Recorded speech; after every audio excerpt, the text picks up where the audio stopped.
შალვა ნათელაშვილი კი დღეს წყალტუბოს რაიონის სოფლებში იმყოფებოდა. ქვეყნის პირველმა ლეიბორისტმა რეგიონის პრობლემები მოისმინა, რის შემდეგაც ადგილობრივებს საკუთარი სამოქმედო გეგმა გააცნო. უფასო განათლება და სასწრაფო მომსახურება, ელექტროენერგიის ტარიფების შემცირება, რუსეთში მიმოსვლის უვიზო რეჟიმი და თავისუფალი სავაჭრო ურთიერთობები. ეს შალვა ნათელაშვილის საარჩევნო პროგრამის ძირითადი პრიორიტეტებია. კიდევ ერთი დაპირება, რომელსაც იგი საკუთარ ამომრჩეველს აძლევს, თანამდებობის პირებთან მოქალაქეთა შეუზღუდავი ვიზიტებია.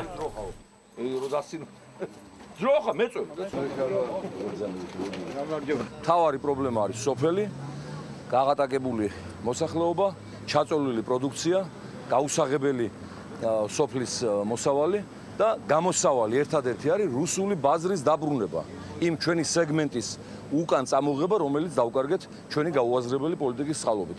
არის სიმართლის მოყვარული, არ ყოფილა არც ერთი სხვა პარტიის წევრი, არც მოქალაქეთა პარტიის, როგორც სხვა პარტიები, ისე არ დადის პიმბოკის ბურთებით სხვადასხვა პარტიებში, ემსახურება ხალხს, აიცავს ხალხის ინტერესებს.